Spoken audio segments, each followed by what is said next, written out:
আসসালামু আলাইকুম সবাইকে, কাছে এবং দূরে, দেশ এবং দেশের বাইরে যে যেখান থেকে আমার ব্লগ ভিডিওটি দেখছেন, আশা করি সবাই অনেক বেশি ভালো আছেন। আলহামদুলিল্লাহ, আপনাদের দোয়ায় ও ভালোবাসায় আল্লাহর অশেষ রহমতে আমরা অনেক বেশি ভালো আছি।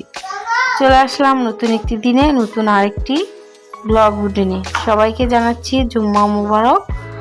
আর এখানে দেখতে পাচ্ছেন চাদরটা চেঞ্জ করে নিয়েছি, ভাবলাম যে আজকে অন্যরকম করে একটু ভিডিওটা শেয়ার করি আপনাদের সাথে। এই তো এখন হচ্ছে বিছনার চাদরটা চেঞ্জ করে নিচ্ছি, ভাবলাম আজকে একটু সামনে এসে তারপরে আপনাদের সাথে শেয়ার করে ফেলি কিভাবে কি করলাম। পুরো ভিডিওটি না টেনে স্কিপ না করে অবশ্যই ভিডিওটি কন্টিনিউ করবেন। যদি ভালো লাগে অবশ্যই আপনার ফ্রেন্ডস আর ফ্যামিলির সাথে অবশ্যই আমার ভিডিওটি শেয়ার করতে পারেন। অবশ্যই বেল আইকনটা ক্লিক করে রাখবেন যাতে আমার ভিডিওর নোটিফিকেশন আপনার মোবাইলে পৌঁছে যায়। অবশ্যই সময় করে দেখে নিতে পারবেন। এই তো আপনাদের সাথে কথা বলতে বলতে অনেক কাজকর্ম করা হয়ে গিয়েছে, চাদরটা অলরেডি বিছিয়ে ফেলেছি।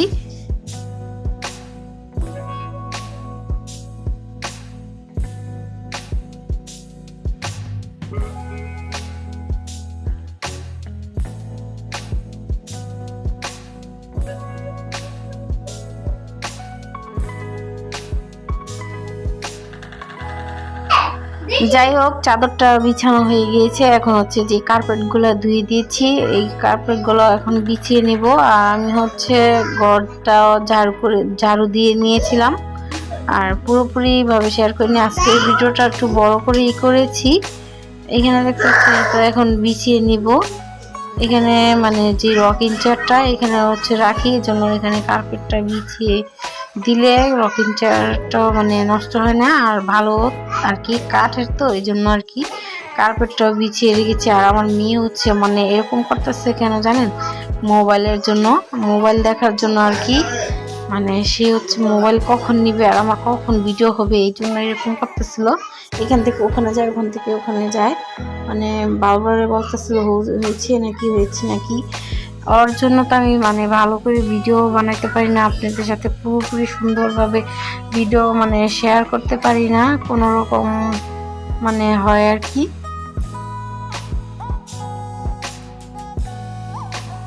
যাই হোক, আমার কার্পেটটা বিছানো হয়ে গিয়েছে। এখন হচ্ছে আমি যেই সোফার বালিশগুলা, কুশন কভারগুলো এখন হচ্ছে আমি ভালো করে রেখে দিব।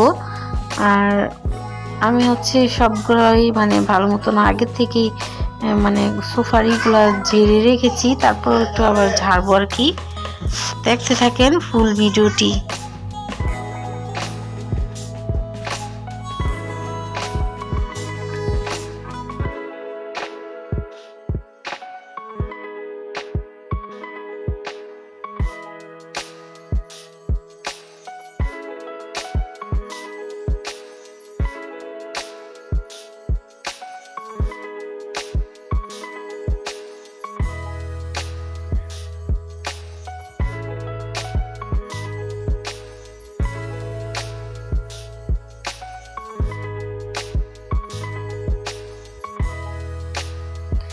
যাই হোক, এই তো আমার মেয়ে হচ্ছে আমার পিছে পিছে ঘুর ঘুর করতেছিল। আর এখানে দেখতে পাচ্ছেন বলতেছিল হয়নি। আর আমি এখানে ভিডিও করতে পারি না, ওর জন্য শুধু মোবাইল নিয়ে বসে থাকে। আর দেখতে পাচ্ছেন আমি কর্নারটাও মুছে নিচ্ছি, আর হচ্ছে ফ্রিজটাও একটু মুছে নেব। মেয়ের জন্য কিছুই করতে পারতেছি না, শুধু তাড়াহুড়ো করে আর কি করতেছিলাম। যাই হোক, দেখতে থাকেন।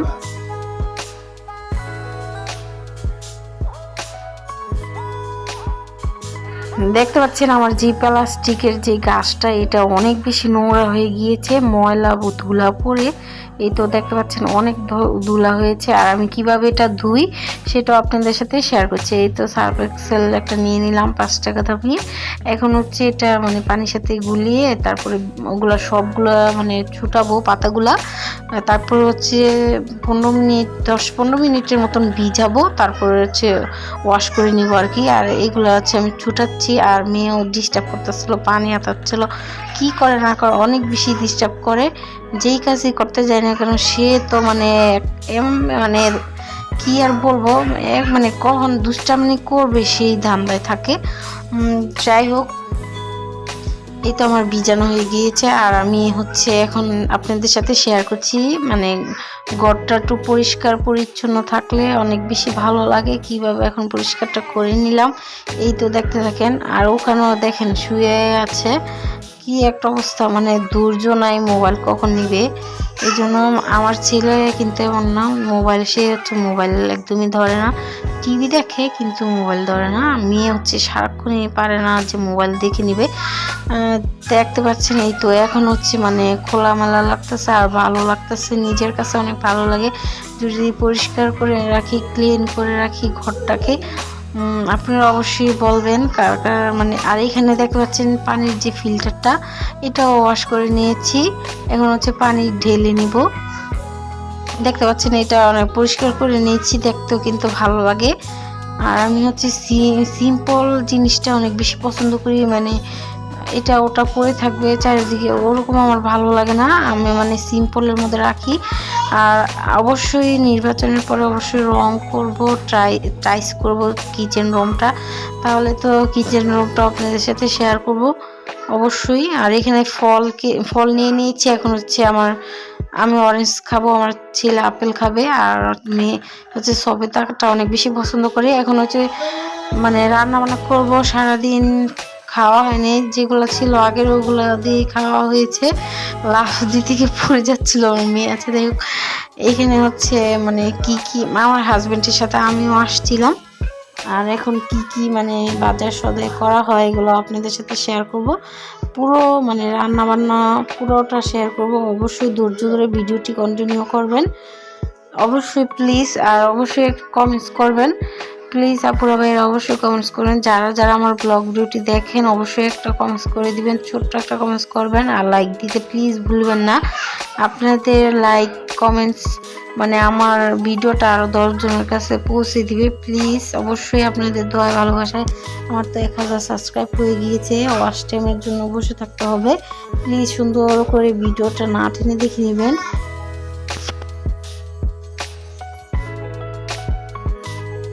হাতে তো চলে আসলাম, এই তো দেখতে পাচ্ছেন, এই তো এখন হচ্ছে মানে মাংস নিয়ে নিব। আর 1 কেজি মাংস নিয়ে নিয়েছিলাম। এখানে হচ্ছে ব্রয়লার মুরগিটা সলিড মাংস ছিল 300 টাকা কেজি, এখন হচ্ছে নিয়ে নিয়েছি 1 কেজি। আর এখানে হচ্ছে বড় একটা পাঙ্গাস মাছ নিয়ে নিয়েছিলাম।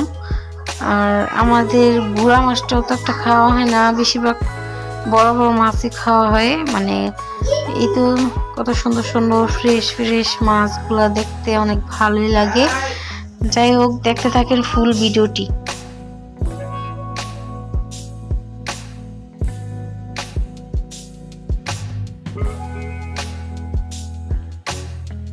আর এখানে দেখতে পাচ্ছেন কত সুন্দর সবজি, একদম ফ্রেশ।